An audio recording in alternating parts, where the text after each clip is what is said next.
My name is Paul Vallone, and you are listening to 106.7 Wilmington's Big Talker. I would like to welcome you to Guns, Politics, and Freedom, where each Sunday at 5 p.m., as part of the Sunday Night Political Power Block, we give you the ammunition to better defend your gun rights. I'd also like to thank our sponsor, Hyatt Guns, America's largest gun shop. Check them out at hyattguns.com. In case you aren't familiar with me, I direct Grassroots North Carolina, or GRNC, since 1994, our state's most effective gun rights organization. As its director, I was involved in drafting and passing our original concealed handgun law. Since then, GRNC has gone on to engineer passage of concealed handgun reciprocity, our purchase permit bypass, Castle Doctrine and Stand Your Ground, the expansion of concealed carry to state and municipal parks, restaurants, public assemblies, educational properties, and much more. Grassroots North Carolina is exactly what the name implies, a grassroots collection of volunteers from all walks of life who share a common concern that our constitutionally guaranteed freedoms are being eroded. Check us out at grnc.org. That's grnc.org. In today's show, we will discuss the real story behind the recent tragedy in Christchurch, New Zealand, and what it means to you as an American gun owner. As always, what the ostensibly mainstream media is claiming is not exactly the truth. We will also discuss how the Second Amendment sanctuary movement has come to North Carolina, and we will talk about S7, the Senate gun confiscation bill, now moving through the Senate and scheduled for hearing on March 26th. First, in gun rights news, the lawsuit against the pending bump stock ban filed by Gun Owners of America got its first day in court last week. As you may recall, in December, the Bureau of Alcohol, Tobacco, Firearms, and Explosives announced a new regulation which reclassifies so-called bump stocks as machine guns, and therefore requires all such devices to be destroyed or turned in by March 26, 2019. In late December, GOA filed suit against the ban, choosing the relatively favorable Sixth Circuit Court of Appeals and filing suit in western Michigan. The BATFE has argued for Chevron deference, meaning that the government should have broad latitude in reinterpreting existing regulations. Now, during arguments, reports Gun Owners of America, the judge expressed wariness of the government's Chevron deference argument, as GOA argued with apparent success that bump stocks do not meet the definition of machine guns. GOA has so far been successful in winning expedited consideration due to the impending March 26th deadline. More on this as it develops. Now, about the new wave of gun and speech control that may be coming soon to a state near you. First, it was New York, of course, as is so often the case. In legislation introduced in the state of New York in the past November, prospective handgun owners would be required to turn over the passwords to their major social media accounts for a search by the state. Yeah, but that's just New York, right? After all, like California, New York is a lost cause and likely the worst state for gun rights in the country, which, by the way, is why I refer to myself as a refugee from New York. But not so fast. Cut to Illinois last month. House Bill 888, should that have been 666? I'm not sure. Sponsored by Representative Daniel Didick, would require firearm owners' identification card applicants to provide a list of their social media accounts to the Department of State Police, DPS, in order that DPS can conduct a search of those accounts. A trend? Nah, that's Illinois, home of the Chicago gun ban, right? Well, I'm afraid now it's spread to Florida, where 3 years ago, Democrat Florida State Senator Jason Pizzo proclaimed, quote, "If you post it on social media, that's probable cause for us to come get the guns out of your house." Well, it seems that now the Florida senator is making good on his threat. Under his latest proposal, social media postings which feature even the picture of a BB gun by a minor could get your house raided. You can forget all that nonsense about stopping violent sociopaths. Plenty of mechanisms for that already exist. The bottom line is that the left now wants to control your speech. You see, as a gun owner, you are entirely too independent of mind. So to bring you to heel, they intend to make you watch each and everything you say. Hell, even the ACLU has reservations about these social media proposals. Not, of course, because that leftist interpreter of civil rights actually acknowledges the Second Amendment, of course, but accurately enough because the proposal stifles free speech. More on this trend as it develops. Elsewhere, our own Duke University School of Law just announced that they will tell us the meaning of the Second Amendment. How nice of them. Yes, indeed, the new Duke Center for Firearms Law will search, in their own words, for a scholarly alternative to the politically charged national debate surrounding gun rights and regulation. Duke Law University's Joseph Blocher and Darrell Miller will co-direct the new center, which will seek a, quote, middle ground in the gun debate.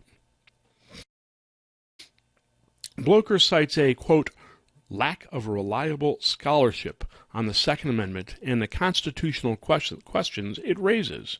Says Blocher, people too often think that it's a question of either rights or regulation, that if you support gun rights, then you can't support any regulation and vice versa. And that's just a false choice. Well, I'm glad to know that. In fairness, I saw Blocher last year when he moderated a Campbell University Law School Second Amendment symposium. He seems like a reasonable guy, and by accounts of other scholars in the field who actually respect the Second Amendment, he is an honest scholar. On the downside, however reasonable Blocher may be, he always seems to argue for gun control, as, for example, when he served as co-counsel for the District of Columbia in defending its complete handgun ban in the case D.C. versus Heller. Then we have the matter of the center's funding, which it admits comes in part from the leftist Joyce Foundation and, worse still, from anti-gun zealot Michael Bloomberg's AstroTurf organization calling itself Everytown for Gun Safety. In the near future, I will be sending Blocher an open letter asking him to refuse funding from these biased anti-gun organizations. If the center is truly objective and centrist, I'm sure he will comply. More on that as it becomes available. In Connecticut, judicial activism is alive and well. On Thursday, the Connecticut Supreme Court ruled 4-3 to reinstate Soto versus Bushmaster, a lawsuit against Remington, owner of Bushmaster Firearms, by the owner of a Sandy Hook victim. A lower court had previously dismissed the suit. As you may recall, in 2005, Congress passed the Protection of Lawful Commerce in Arms Act, which prevents gun manufacturers from being sued for acts committed with firearms which function exactly as intended. You may also recall that in the late 1990s and early 2000s, a number of cities, using the model of tobacco lawsuits, attempted to sue gun makers out of business using what they then called novel legal arguments. The 2005 PLCAA stopped all of that. Gun control advocates, of course, are touting this decision as a minor victory on a roadmap for victims of other mass shootings to circumvent the long-criticized federal law. One of the plaintiff's claims in this case is that Bushmaster deliberately marketed its guns to school shooters. Yeah, I could see that, no problem. In reality, however, the lawsuit is unlikely to survive appeal to the U.S. Supreme Court. Right now, we are going to take a short break. You are listening to Guns, Politics, and Freedom on Wilmington's Big Talker, 106.7 WilmingtonBigTalker.com. After our break, we will return with still more information better enabling you to defend your gun rights, including what the Christchurch killings mean for gun rights right here in the United States. See you shortly.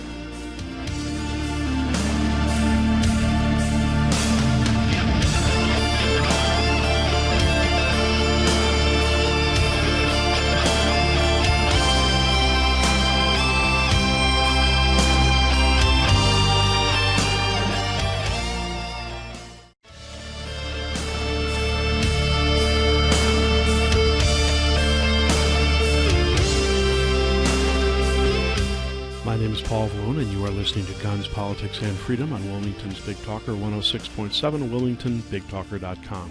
Our show is sponsored by Hyatt Guns, America's largest gun shop. Check them out at HyattGuns.com. Later in this show, we will discuss the growing Second Amendment sanctuary movement, which has now come to North Carolina.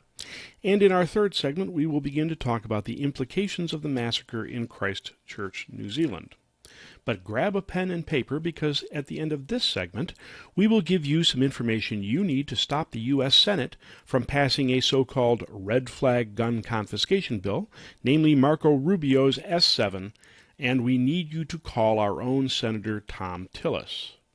First, continuing in gun rights news, last week, Kentucky became the 16th state to adopt some form of permitless or constitutional carry, in which lawful citizens don't need permits to carry concealed firearms, joining Alaska, Arizona, Arkansas, Idaho, Kansas, Maine, Mississippi, Missouri, New Hampshire, North Dakota, Oklahoma, South Dakota, Vermont, West Virginia, and Wyoming, as Governor Matt Bevin signed Senate Bill 150 into law. Meanwhile, here in North Carolina, HB 61 for permitless carry continues to languish in the House Rules Committee, thus far denied a committee hearing. You may recall that in the 2017-2018 session of the General Assembly, HB 746 suffered a similar fate as it passed in the House but died in the Senate for lack of a hearing. So contact your North Carolina House rep and tell them to move HB 61. Elsewhere, throw out your Levi jeans, lads and lassies, because Levi's has gone leftist. This from the National Rifle Association, and I quote, Levi Strauss & Company established its brand in the mid-19th century by selling durable clothing to working-class Americans. As Levi's signature jeans gained popularity among a wider set in the middle of the last century, the pants became to symbolize American freedom. At one point, the company even celebrated Americans' armed heritage in a circa 1950 advertising brochure, quote, Levi's Gallery of Western Guns and Gunfighters. It is with some irony, then, that Levi's has abandoned this rugged image to team up with a billionaire oligarch in an effort to empower the government to trample upon the fundamental rights of the American people. On September 4th, Levi's CEO Chip Bergh announced that the San Francisco-based clothing manufacturer, which also owns Dockers, would openly advocate for gun control. As part of the campaign, the company will donate more than $1 million to radical anti-gun groups, including Michael Bloomberg's front group, Everytown for Gun Safety, and Giffords, formerly Americans for Responsible Solutions, and the Legal Community Against Gun Violence. The company will also match employee donations to these groups and is encouraging its staff to devote their time to anti-gun activism. Further, Berg stated the company has joined the Everytown Business Leaders for Gun Safety, the business wing of Bloomberg's outfit, which is dedicated to leveraging member companies' quote, market footprint, employee networks, and public communication platforms to diminish Americans' Second Amendment rights. In a repulsive insult to the nation's 100 million gun owners, Berg likened Levi's campaign to restrict the rights of law-abiding Americans to previous company efforts aimed at combating pre-civil rights era racial bigotry. You bigot.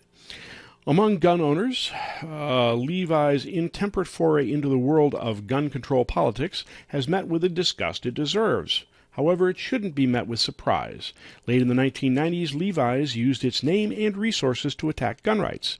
In 1999, the company gave $100,000 to gun control group PAX, followed by a $250,000 donation in 2000 and another $100,000 in 2001.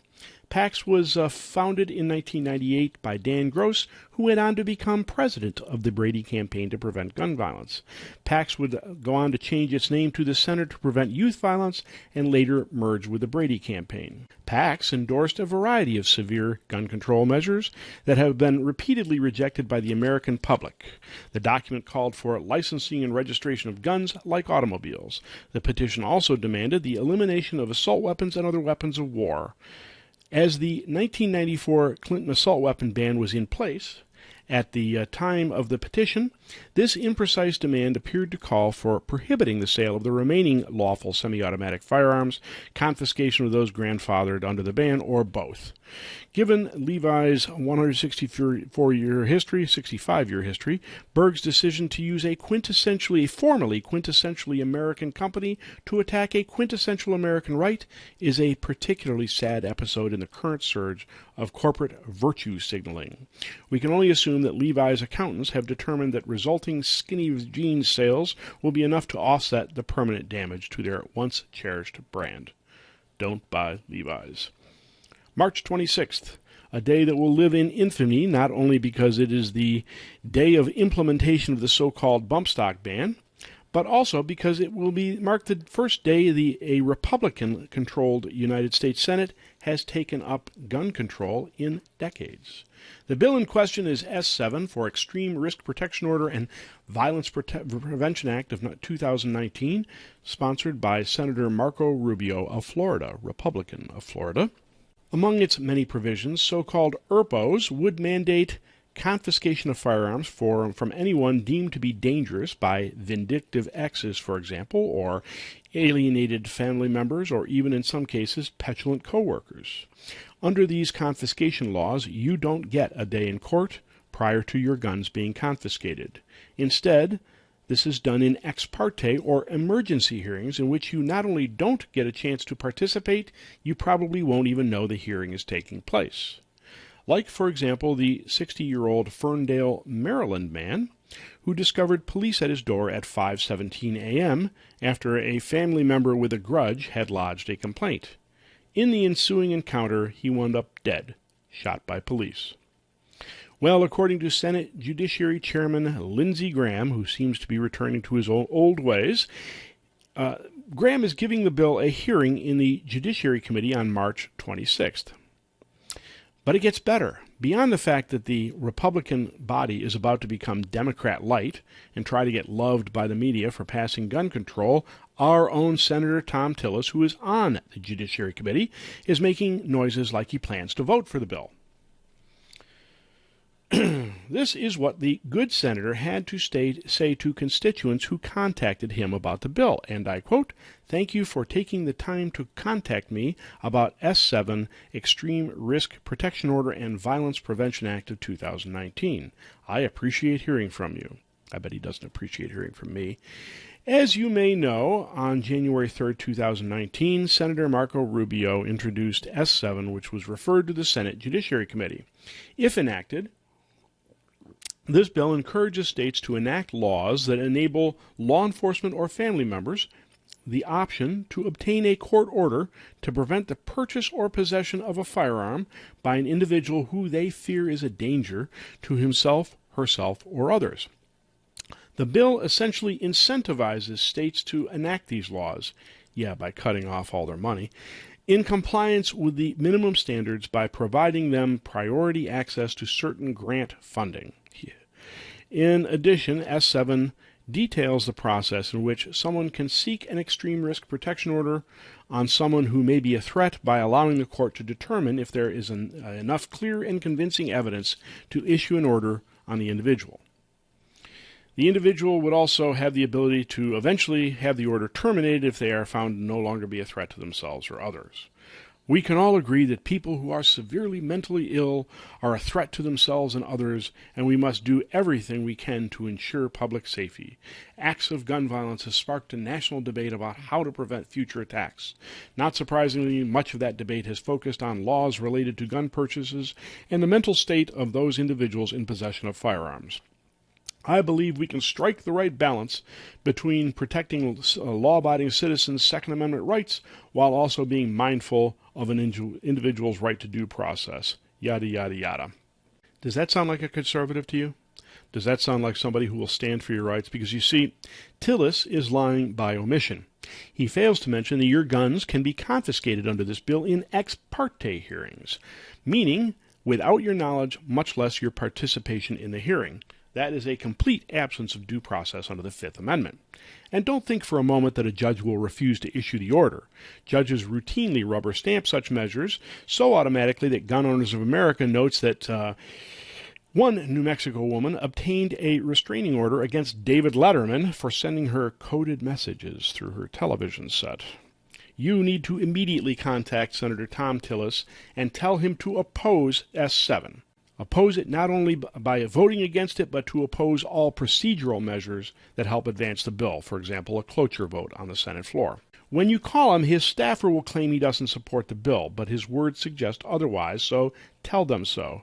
Call Senator Thom Tillis at 202-224-6342, 202-224-6342.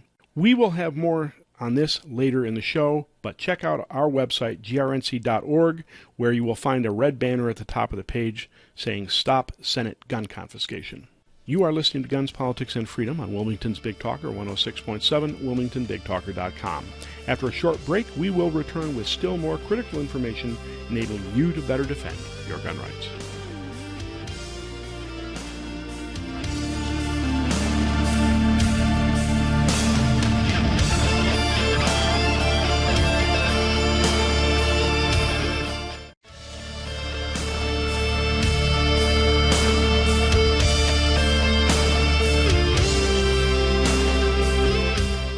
My name is Paul Vallone, and you are listening to Guns, Politics, and Freedom today on Wilmington's Big Talker 106.7, wilmingtonbigtalker.com. Our show is sponsored by Hyatt Guns, America's largest gun shop. Check them out at hyattguns.com. In our last segment, we noted that we need you to contact Senator Thom Tillis and tell him not to support S7 for the red flag gun confiscation bill, which is up for a hearing on March 26th in the Judiciary Committee, of which Tillis is a member.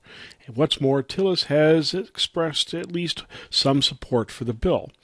Call Senator Tillis at 202-224-6342.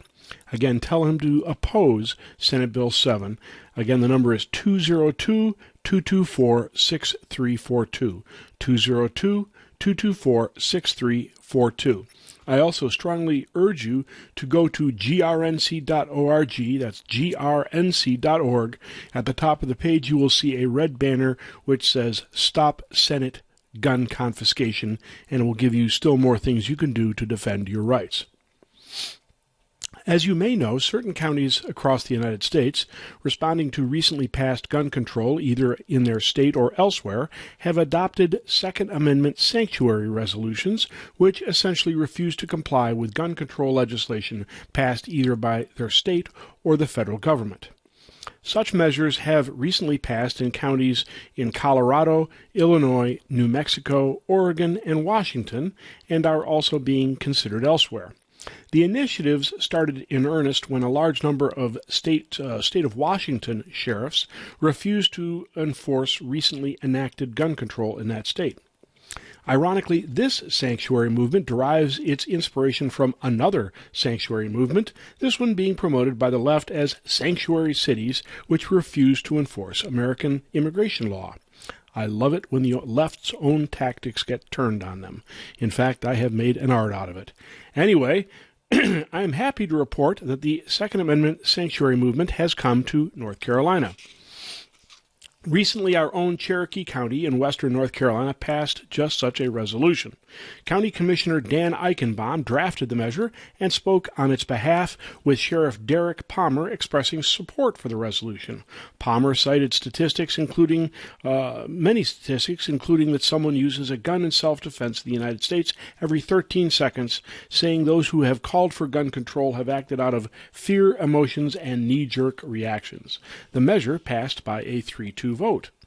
Says the resolution passed by Cherokee County in part, on behalf of the citizens of Cherokee County, North Carolina, the Cherokee County Board of Commissioners state and accept as true the following.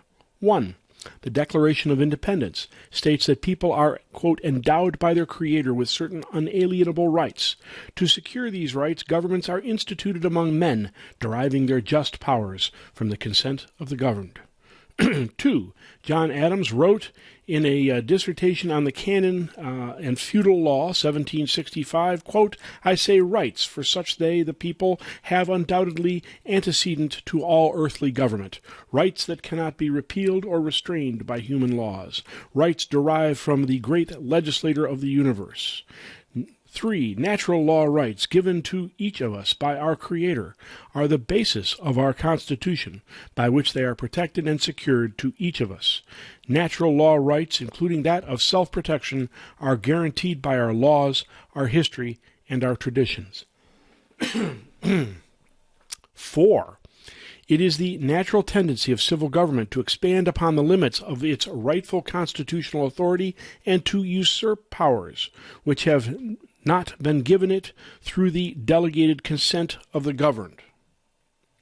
5. Whenever the uses of government are perverted, individual sovereignty is overtly endangered or threatened, and all other means of redress are ineffective. The people may, and in fact ought to, force the reestablishment of the original constitutional limits of government. 6. Resistance against arbitrary power and oppression is the obligation of every patriot, and not to do as is destructive to the good and happiness of mankind. In fact, it is the duty of the people of Cherokee County, through the actions of their lesser magistrates, namely local elected officials and sheriffs, to challenge the civil government when and where it exceeds or threatens to exceed its bounds. 7. The Constitution of the United States is the supreme law of our nation. 8.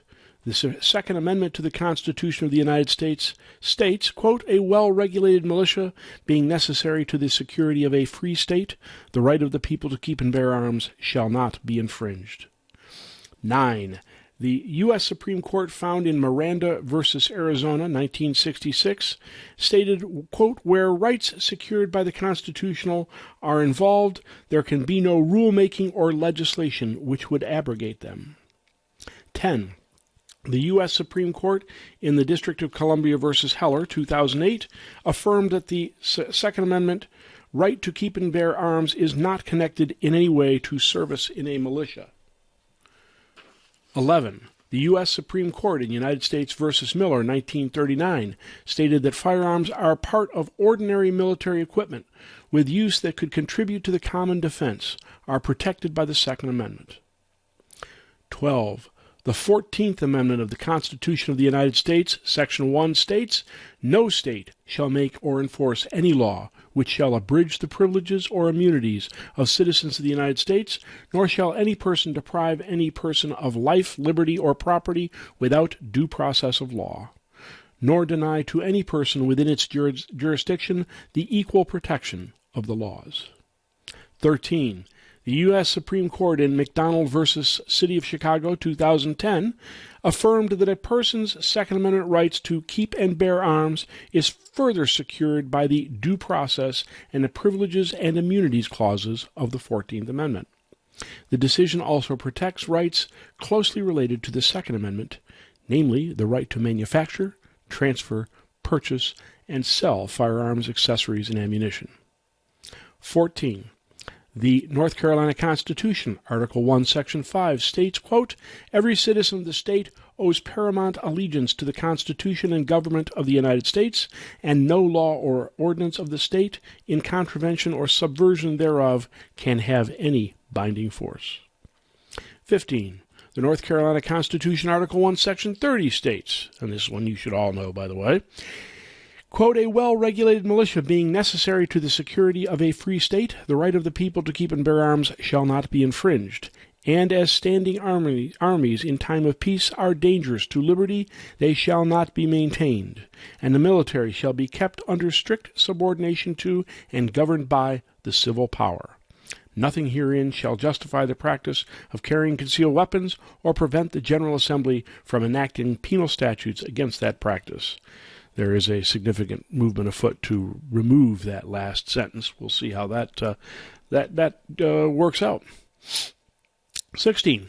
The North Carolina Constitution, Article 1, Section 16 states, retrospective laws punishing acts committed before the existence of such acts and by them only declared criminal are oppressive, unjust, and incompatible with liberty, and therefore no ex post facto law shall be enacted.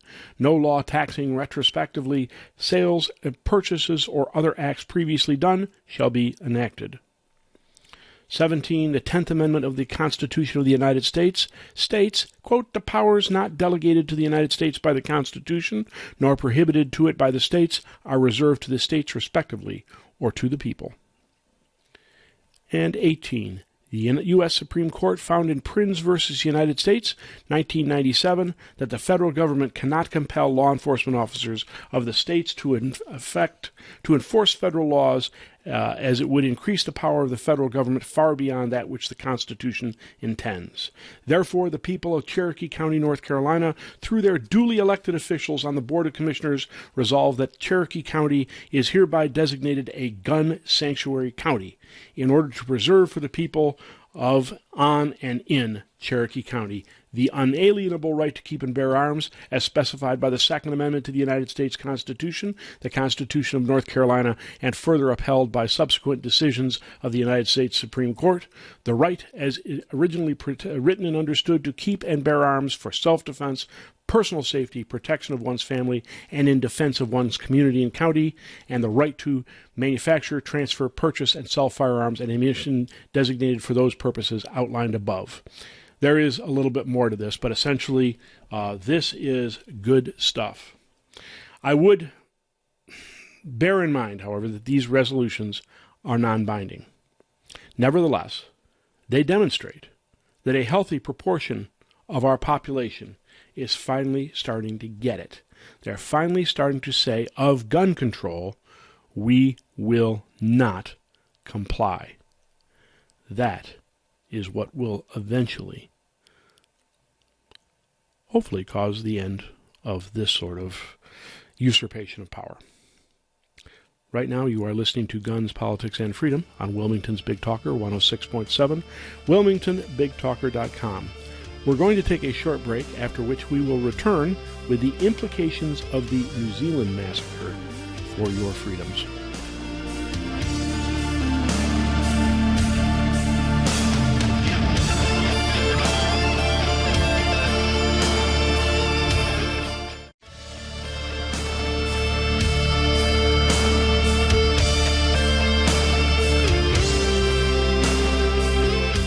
My name is Paul Vallone, and you are listening to Guns, Politics, and Freedom today on Wilmington's Big Talker 106.7, WilmingtonBigTalker.com.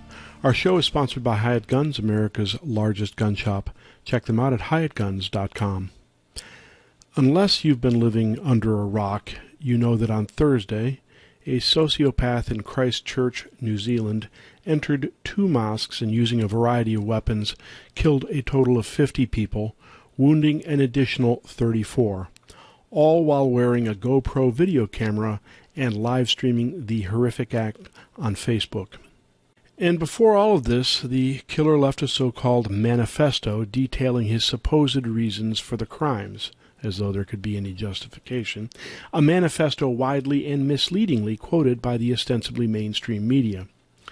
After the killings, the media wasted little time in promoting a false narrative aimed, of course, at curtailing your right to keep and bear arms. The killings were the work of conservative right-wing extremists, they said. The inspiration drew from Donald Trump, they said. And, of course, the shooter's so-called manifesto condemns gun control, they said.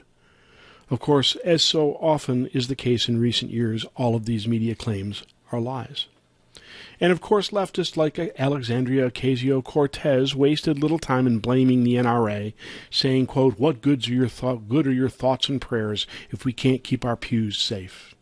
But fake news aside, what actually motivated the shooter, and what does it mean on a broader scale? The world, of course, will spend years debating what it all means. But right now I can tell you what it doesn't mean. It wasn't the act of a conservative white supremacist. In truth, the shooter is a liberal, progressive, socialist-oriented environmentalist. According to his own manifesto, his philosophy aligns most closely with communist China. He says, "Are you a fascist?" he asked himself. Yes, for once the person that will be called a fascist is an actual fascist. I'm sure the journalists will love that. I mostly agree with Sir Oswald Mosley's views and consider myself an eco-fascist by nature. The nation with the closest political and social values to my own is the People's Republic of China. The next thing I can tell you for sure is that gun control failed. New Zealand has strict gun control, including a requirement that semi-automatic firearms be registered exactly as the American left claims will keep us safe. Moreover, all the shooter's guns were purchased legally in accordance with that strict gun control, according to New Zealand Prime Minister, Jacinda Ardern, who noted that he legally acquired 5 guns. That, of course, didn't prevent the Prime Minister from promising that New Zealand's gun laws, quote, would change. Invariably, the solution for failed gun control is more gun control. Gun writer David Codrea described New Zealand's gun laws in Friday's AmmoLand.com by saying, quote, "In New Zealand, private possession of fully automatic weapons is restricted to police-approved licensed gun owners with a collector license endorsement. Each automatic or restricted weapon must be registered to its owner and disabled when not in use. In New Zealand, private possession of handguns, pistols, and revolvers is restricted to police-approved licensed gun owners with a pistol license endorsement. Each handgun must be registered to its owner and securely stored. Special license endorsement firearms require a genuine reason for possession, quote, including sports shooting, hunting, and collection. Owning a firearm for self-defense is specifically excluded and prohibited. New Zealand requires criminal and mental health checks with third-party character references. It has licensing and registration of all of individual civilians licensed to acquire, possess, sell, or transfer a firearm or ammunition. It has domestic violence prohibitions. Compare that to the universal background check and red flag ERPO edicts demanded for the U.S. as common sense. Private sales require a license, and the buyer of a firearm in a private sale in New Zealand is obliged to pass official background checks before taking possession. Yet, David says, still it is not enough, which tracks with experience here. What's left is a total ban, something, quote, common sense gun safety law proponents dismissed as NRA propaganda, but which the less restrained in the citizen disarmament movement have demanded on too many occasions to ignore. The next reality is that the shooter didn't really object to gun control. He was trying to foment gun control. Allow me to quote his own words. Won't your attack result in calls for the removal of gun rights from whites in the United States? He asked himself. Yes, that is the plan all along. You said you would fight to protect your rights in the Constitution. Well, soon will come the time. The next reality, the New Zealand police were useless. Noting that police were nowhere to be found during the rampage, the police professional site policeone.com analyzes what it calls 7 critical takeaways from the massacre, including number 2, quote, "The public must assume a role in their own defense," in which the analyst, a 30-year-old veteran, says, quote, "I've written about what I call the third generation of active shooter response, and this tragedy underscores my points. Regardless of where you are in the world, whether it be a synagogue in Pennsylvania, a church in Texas, or a mosque in New Zealand, the police will always be absent when the attacker arrives. Faith-based organizations, schools, workplaces, and public venues must take an active role in their own security and leave behind the fiction that police will be able to protect them from evil during the initial minutes of an attack. The public must embrace target hardening, security protocols, emergency response training, security teams, medical training, emergency communications, and armed defense preparations to ensure that they can discourage attacks, deny access, and defeat attackers prior to police response. In the live-streamed attack on the mosque, the attacker was on site for 6 minutes, killing innocents, and was able to escape and take his attack mobile several minutes before police responded. Time is a precious commodity in attacks like these, and the killing is often done before the police have arrived. It's no longer acceptable for the public to outsource their security to the police. They must take an active role in their own defense and defense preparations. The next takeaway, for me, the next reality of this, I guess, is that the lone hero who shortened the rampage could have done a lot more if he were armed. Abdul Aziz reportedly called to the shooter, making himself a difficult target, dodging shots, and picked up a gun discarded by the shooter, which he tried unsuccessfully to fire. Can you imagine what he might have accomplished had he been armed? Folks, I watched the raw GoPro video, now largely excised from the internet. Yes, I know that many say to watch the video is to assist the perpetrator in delivering his message. But I watched it as I watch every violent or defensive gun use video that I can find, because I want to know how the events really come down, what killers really do, how best to stop them. Now, to describe the video as grim would be a serious understatement. Time stretched on, seemingly infinitely, during which the shooter faced absolutely no opposition to his horrific evil. Victims fled, or more commonly huddled in corners, waiting to be slaughtered. When no more victims in a room remained, he went back to deliver final shots to those already struck. Still, no police arrived. No serious opposition faced him save for one unfortunate soul who tried an unarmed rush on the shooter and died for his effort. What I was left with was an overwhelming sense of how easily the entire thing could have been stopped. I imagined being inside the mosque and hearing shots outside. I imagine an armed individual inside the mosque simply flattening himself against the wall of the doorway through which the shooter entered, gun raised in a braced-ready position, waiting for the shooter. And then, as the shooter entered, I envisioned the defender simply emptying the magazine into the body of that violent sociopath at a distance of perhaps 10 feet. And I imagined the dozens of lives that could have been saved. New Zealand might be known for its sheep, but the reality is that leftists want us all to be sheep, obedient, docile, and awaiting whatever fate, including slaughter, awaits us. I don't know about you. Every man or woman must make his or her own decision. But speaking for myself, no law passed by any government will ever make me submit to slaughter. Not me, not my family. My name is Paul Vallone. You've been listening to Guns, Politics, and Freedom on Wilmington's Big Talker 106.7, where each Sunday at 5 p.m. as part of the Sunday Night Political Power Block, we give you the ammunition to better defend your gun rights.